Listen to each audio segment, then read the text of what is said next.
उनके इस दावे का स्टेशन कि भारत सिर्फ हिंदुओं के लिए है और मुसलमानों को मिटा दिया जाना चाहिए।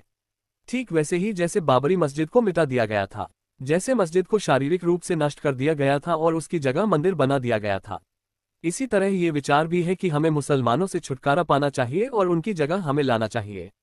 और यही कारण है कि भारतीय मीडिया में, सभी अखबारों में मुस्लिम गरिमा का हनन किया जा रहा है। छोटी मोटी घटनाएं, भीड़ की घटनाएं बढ़ रही हैं। और अगर आप मोदी का भाषण सुनते हैं तो मैं कसम खाता हूं कि यह हिटलर के पहले भाषण की याद दिलाता है जब वो फुहरा बना था। जब हिटलर पहली बार फुहरा बना तो उसने कहा, यह एक नई सुबह की शुरुआत है। जर्मनी को 1000 साल तक गौरवशाली देखेंगे। जब मैं मोदी को सुन रहा था तो मुझे लगा, क्या आपने हिटलर से कुछ सीखा है या क्या? वही मुहावरे जो आपने 1933 में हिटलर से सुने थे, हम 2024 में मोदी से सुन रहे हैं। बिल्कुल वही। नाजीवाद, भाजपा और जायोनीवाद तीनों एक ही विचारधारा के पक्ष हैं। भाजपा और जायोनीवादियों के बीच मजबूत संबंध हैं।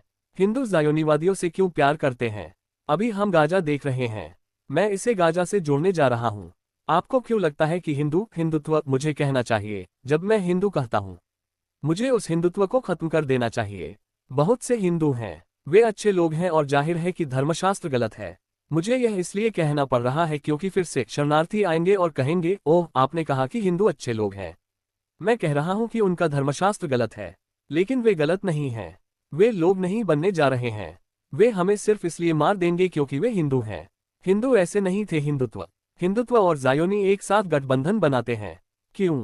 क्योंकि वे एक ही विचारधारा, जातीय श्रेष्ठता, धार्मिक उत्साह और राष्ट्रवाद हैं। एक समूह के लिए वह जायनिज्म है और वह हिंदुत्व है और वह नाजीवाद है। बार बार एक ही विचारधारा। और यही कारण है कि यहाँ अमेरिका में हिंदुत्व जायनिज्म का समर्थन कर रहे हैं। प्रो इजरायली रैलियों में दिखाई दे रहे हैं। हिंदुत्व नरसंहार का समर्थन कर रहा है और फिलिस्तीन और मुसलमानों का मजाक उड़ा रहा है। मोदी और नेतन्याहू बहुत अच्छे दोस्त हैं। वे कई बार मिल चुके हैं। जब आप उन्हें देखते हैं तो आपको लगता है कि वे दो लंबे समय से खोए हुए भाई हैं, क्योंकि वे लंबे समय से खोए हुए वैचारिक भाई हैं। वे सचमुच एक ही आकार के हैं, एक ही सिक्के के दो पहलू हैं। क्योंकि वे दोनों सांस्कृतिक नरसंहार का आह्वान कर रहे हैं। वे दोनों ऐतिहासिक नरसंहार का आह्वान कर रहे हैं। फिलिस्तीन में कोई फिलिस्तीनी नहीं था। जायोनी कहते हैं कि हमारे अलावा कोई और लोग नहीं थे। फिलिस्तीन की यादों को मिटाना चाहते हैं। यहाँ तक कि हुम्मस भी इजरायली नहीं बन जाता, जैसा कि यहाँ होने वाले मरका में होता है। भाजपा के साथ भी ऐसा ही है। सब कुछ हम हैं, वे नहीं। इसलिए वे फिलिस्तीनियों को खत्म करना चाहते हैं, वे मुसलमानों को खत्म करना चाहते हैं। एक ही विचारधारा। जब आप संस्कृति और इतिहास को खत्म करना चाहते हैं तो क्या होता है? आप लोगों को खत्म करना शुरू कर देते हैं। इजरायल ऐसा कर रहा है। इजरायल ने शुरुआत कर दी है। तो फिर भाजपा के लिए इसका क्या मतलब है? भारत के मुसलमानों के लिए इसका क्या मतलब है? मैं ये कहकर निष्कर्ष निकालना चाहता हूँ। मैं चाहता हूँ कि मैं सकारात्मक नोट पर निष्कर्ष निकाल सकूं, लेकिन मेरे पास ऐतिहासिक या व्यावहारिक रूप से कहने के लिए कुछ भी सकारात्मक नहीं है। केवल अल्लाह सुब्हानहू व तआला और ईमान की ओर से सकारात्मक। लेकिन हमारे आसपास की वास्तविकता से ऐसा लगता है कि भारत में स्थिति बहुत खराब से बहुत बदतर होने जा रही है। यह विजयी सफलता, यह उच्चतम स्तर पर एक सफलता है। हिंदुत्व के लिए इससे बड़ी सांस्कृतिक सफलता की कल्पना नहीं कर सकते थे। फ्यूहरर और हिटलर की तरह उसके खिलाफ बोलने से डरता है। और जो लोग ऐसा करते हैं वे हाशिए पर चले जाते हैं, अपनी नौकरी खो देते हैं। ये केवल समय की बात है। उन्हें पहले ही निर्वासित कर दिया गया है। ये पहले से ही हो रहा है। हिडन यूटवा के खिलाफ बोलने वाले हिंदुओं को नाजी जर्मनी की तरह ही अपनी जान बचाने के लिए अमेरिका और अन्य स्थानों पर भागना। हम भारत में भी बिल्कुल यही वास्तविकता देख रहे हैं और यह मेरे और हम सभी के लिए भयावह है। मेरे पास अभी भी तीसरे चौथे चचेरे भाई बहन हैं, लेकिन फिर भी मेरा परिवार उस भूमि पर है। ये मेरे लोग हैं। आखिरकार वे सभी हमारे लोग हैं और भले ही वे हमारे मुस्लिम भाई बहन न हो, भविष्य उज्जवल नहीं दिखता है वल्लाही। इसलिए मेरी सलाह है, और मैं उनमें से कुछ को जानता हूं, इसे ऑनलाइन सुने।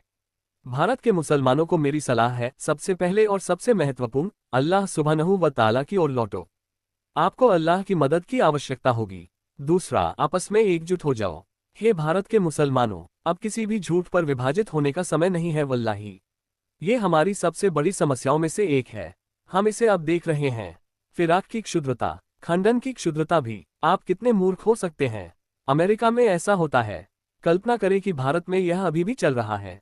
अरे ये बलेवी है, अरे ये सूफी है, ये सलाफी है, यह हलियादी है।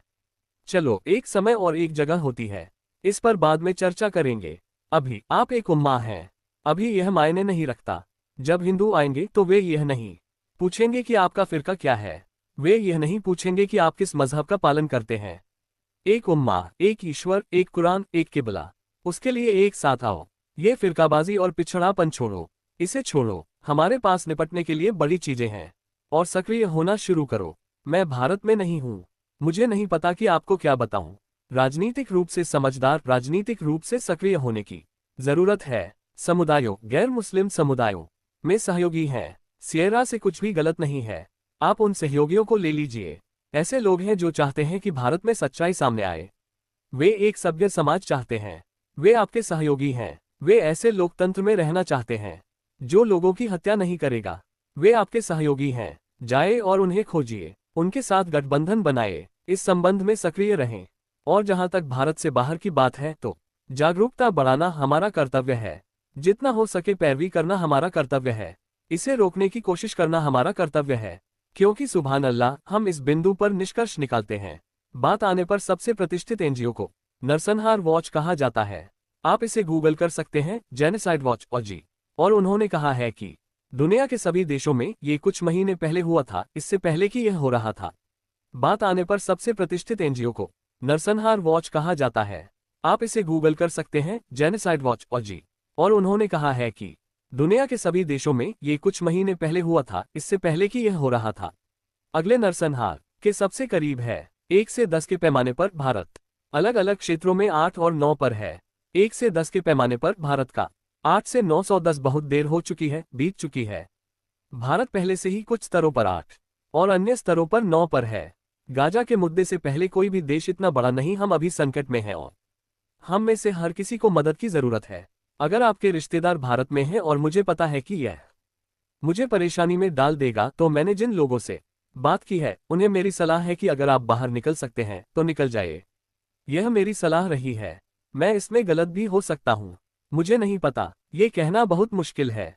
मुझे नहीं पता, लेकिन आपके अपने परिवारों, आपकी अपनी महिलाओं, हमारी बहनों की सुरक्षा, वल्लाही अल्लाह रक्षा करे।